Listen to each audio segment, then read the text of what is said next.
Good evening everyone. DElEd चतुर्थ semester के सभी प्रशिक्षुओं को जैसा कि पता होगा कि आप लोगों को जो प्रोजेक्ट कार्य दिया जा रहा है उसको घर पर रह करके अपनी सुविधानुसार जो है पूरा करें और निर्धारित समय पर डाइट को उसकी सूचना दें, क्योंकि इसे एससीईआरटी तथा पीएनपी को भेजना है।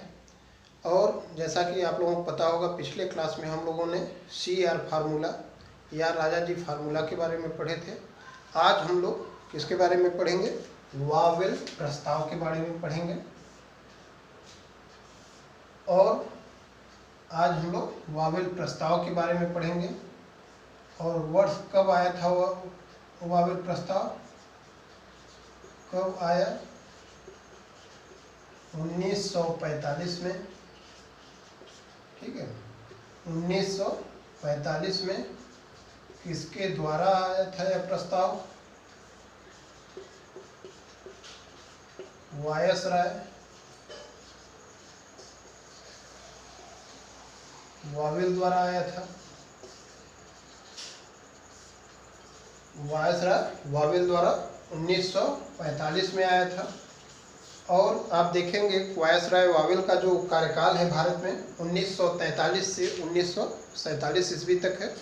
तो इन्हीं के द्वारा एक प्रस्ताव आया था, उसको क्या कहा गया? वावेल प्रस्ताव। किस लिए आया था? किस लिए आया था यह प्रस्ताव?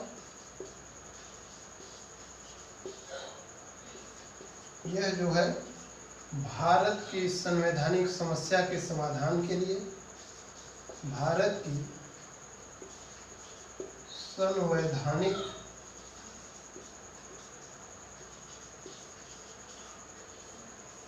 समस्या के समाधान के लिए आया था।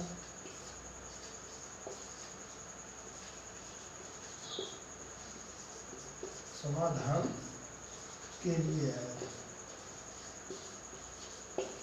और इस प्रस्ताव में था क्या, इसको हम लोग मौखिक देखते हैं।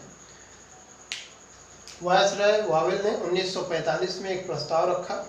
और किस लिए रखा था? भारत में संवैधानिक जो समस्या है उसका समाधान कैसे किया जाए, इसके लिए एक प्रस्ताव उसने रखा।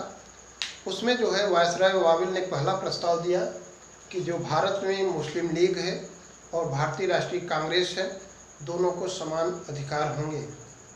ठीक है। दूसरा प्रस्ताव उन्होंने यह दिया कि जो भारत का रक्षा, विदेश तथा वायसराय का पद है उसको छोड़ करके सभी पद जो है भारतीयों को दिए जाएंगे। और भारत के संवैधानिक समस्या के समाधान के लिए शिमला में एक बैठक होगी और इस बैठक में भाग लेने के लिए सभी राजनीतिक कैदियों को जेल से रिहा कर दिया जाएगा। 3 महत्वपूर्ण बिंदु थे इस प्रस्ताव के।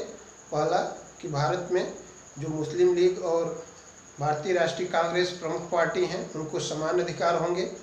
दूसरा कि मतलब जो रक्षा, विदेश और वायसराय का पद है इसको छोड़ करके सभी पद जो है भारतीयों को दिया जाएगा। और तीसरा एक महत्वपूर्ण बिंदु उसमें यह था कि भारत की जो संवैधानिक समस्या है उसके समाधान के लिए शिमला में जो है एक बैठक बुलाई जाएगी। और इस बैठक से पहले भारत के जितने भी राजनीतिक कैदी हैं जिनको जेल में बंद किया गया है उनको रिहा कर दिया जाएगा। और इसी वावेल प्रस्ताव का परिणाम हुआ कि 16 जून 1945 को भारत के जेलों में बंद सभी राजनीतिक कैदियों को रिहा कर दिया गया। अब मान लीजिए अगर आता है कि वावेल प्रस्ताव के बारे में लिखने के लिए शॉर्ट में, तो आप यही लिखिए वावेल प्रस्ताव 1945 में वायसराय वावेल द्वारा आया, भारत की संवैधानिक समस्या के समाधान के लिए आया। और इसमें यही प्रस्ताव रखा गया कि मुस्लिम लीग और कांग्रेस को समान अधिकार होंगे, विदेश, रक्षा और वायसराय का पद छोड़ करके सभी पद भारतीयों के होंगे। और जो है भारत की संवैधानिक समस्या के समाधान के लिए कहाँ बैठक होगी? शिमला में बैठक होगी। यही सब इसके महत्वपूर्ण बिंदु थे।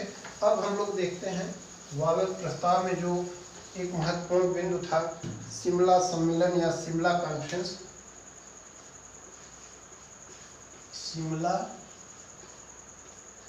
सम्मेलन, शिमला सम्मेलन कहीं कहीं जो है शिमला कॉन्फ्रेंस देता है। शिमला सम्मेलन या शिमला कॉन्फ्रेंस हुआ कब है यह?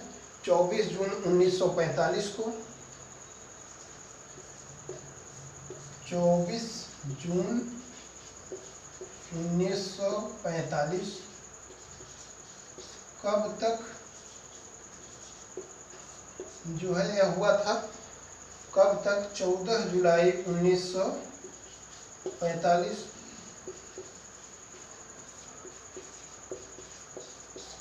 और इसमें जो सदस्य थे 21 थे, सदस्य कुल जो है 21, और 21 मुस्लिम लीग से जो है,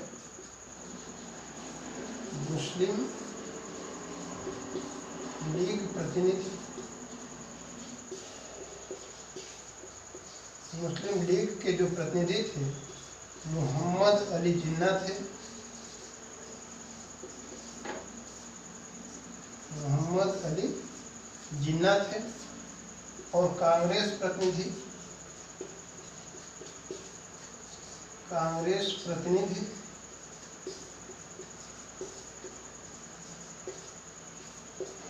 अबुल कलाम आजाद थे, अबुल कलाम आजाद। ठीक है।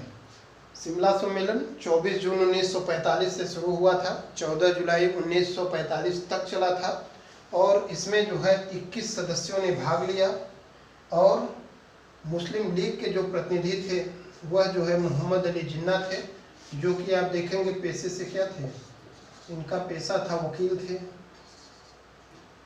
वकील थे। और अबुल कलाम आज़ाद कांग्रेस के प्रतिनिधि थे, ये जो है इनका पेशा पत्रकारिता का था, पत्रकार थे। इन लोगों ने भाग लिया। अब यहाँ पे एक समस्या यह आई कि मुस्लिम लीग ने या मोहम्मद अली जिन्ना ने वायसराय वावेल से कहा कि समस्त भारतीय मुसलमानों का प्रतिनिधित्व मुस्लिम लीग ही करती है, या मुसलमानों की भारत में एकमात्र पार्टी कौन है? मुस्लिम लीग है, जिसे वायसराय वावेल ने स्वीकार कर लिया। अब आगे समस्या ये हुई, वकील मोहम्मद अली जिन्ना ने तब तर्क देते हुए कहा कि अगर आप मानते हैं कि मुसलमानों के प्रतिनिधि मुस्लिम लीग है, तो अबुल कलाम आज़ाद यहाँ पे कैसे भाग लिए हैं? या तो अबुल कलाम आज़ाद अपने आप को गैर मुस्लिम घोषित करें या हिंदू घोषित करें। परिणाम यह होता है कि भारतीय राष्ट्रीय कांग्रेस ने जिन्ना की बात को मानने से इनकार कर दिया, क्योंकि कांग्रेस का मानना था कि अगर हम जिन्ना की बात मानते हैं तो हम एक सांप्रदायिक पार्टी बन के रह जाएंगे, और भारत का विभाजन जो है सांप्रदायिक आधार पर होने लगेगा। और आप देखेंगे कि जो है जिन्ना की हठ धर्मिता या जिन्ना के अडिग स्वभाव के कारण 14 जुलाई 1945 को 14 जुलाई 1945 को शिमला सम्मेलन समाप्त कर दिया गया। शिमला सम्मेलन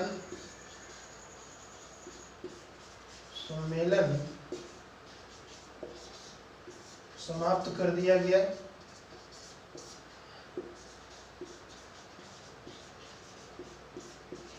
एक प्रकार से यह सम्मेलन जो है जिन्ना के अडिग स्वभाव के कारण असफल घोषित कर दिया गया।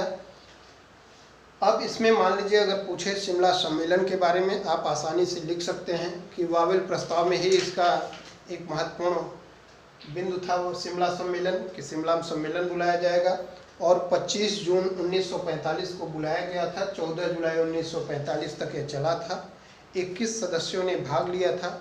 मुस्लिम लीग के जो प्रतिनिधि थे मोहम्मद अली जिन्ना थे, जो कि पेशे से वकील थे, और भारतीय राष्ट्रीय कांग्रेस के जो प्रतिनिधि थे अबुल कलाम आज़ाद साहब थे, जो पेशे से पत्रकार थे। इस सम्मेलन में, शिमला सम्मेलन में एक महत्वपूर्ण समस्या ये आई कि मोहम्मद अली जिन्ना ने कहा कि भारत में जितने मुसलमान हैं उनका प्रतिनिधित्व मुस्लिम लीग करती है, और हम मुसलमानों के एकमात्र प्रतिनिधि हैं। और वावेल इस बात को नहीं समझ सके, और उन्होंने कहा कि ठीक है, आपको हम मानते हैं कि आप भारत में मुसलमानों के प्रतिनिधित्व करते हैं।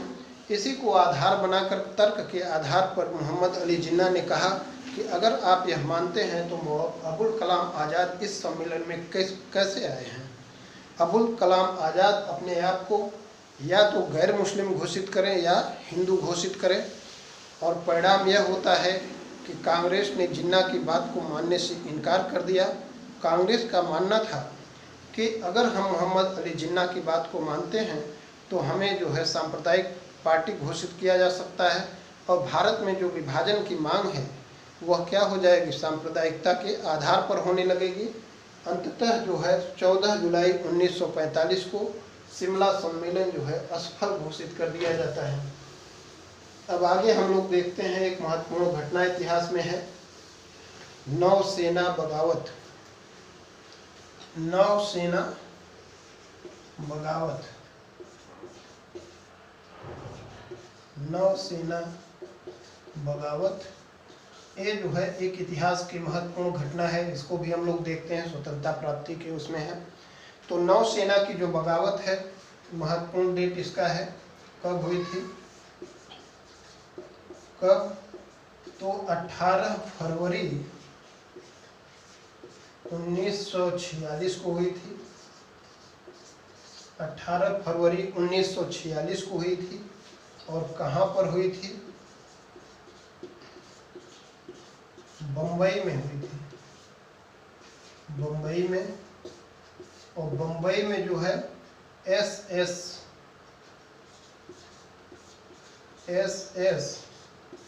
तलवार जहाज पर हुई थी, एस तलवार जहाज पर, यस तलवार जहाज पर। ये महत्वपूर्ण डेट है, इसको याद रखिए आप कि 18 फरवरी 1946 में बम्बई से इसकी शुरुआत होती है नौसेना बगावत की। और किस जहाज पे भी महत्वपूर्ण है, यस तलवार पर। इसमें हम लोग देखते हैं, थोड़ा सा इसके बारे में आप सुनिए कि इस जहाज पर जो है 1100 सैनिक तैनात थे, और इसका परिणाम, इसके में यह घटना घटती है कि जो है अंग्रेज अधिकारियों का जो है भारतीय सैनिकों के साथ जो गलत व्यवहार था, इसको मुद्दा बनाया गया। और जो समान कार्य के लिए समान वेतन की बात थी, वो भी एक प्रमुख मुद्दा था। और समान पद के लिए समान व्यवस्था इनको नहीं दी जा रही थी, यह जो है एक प्रमुख मुद्दा था इसमें। और खान पान में जो समानता नहीं थी, इसको भी भारतीयों ने एक प्रमुख मुद्दा बनाया था। और नौसेना बगावत में आप देखेंगे प्रमुख बगावती इसके नेता जो थे, वह जो है प्रमुख नेता इसके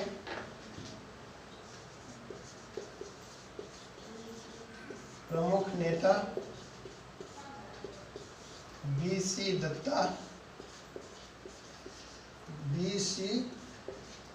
दत्त, और जो है दूसरे प्रमुख नेता थे एम.एस. खान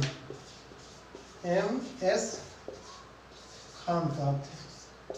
ठीक है, जैसा कि हमने बताया 18 फरवरी 1946 को यह शुरू होता है बम्बई में एस तलवार जहाज पे। इसमें बगावतियों की प्रमुख मांग यही थी कि अंग्रेज अधिकारियों द्वारा हिंदू सैनिकों के साथ गलत व्यवहार किया जा रहा है, समान कार्य के लिए समान वेतन नहीं है, खान पान की व्यवस्था सही नहीं है। इसी को लेकर के ये बगावत हुई थी। इसके प्रमुख नेताओं का नाम आप याद रखें, बीसी दत्त और एम.एस. खान थे। आगे की घटना हम लोग बाद में नेक्स्ट टॉपिक में देखते हैं, लंबा टॉपिक है। धन्यवाद।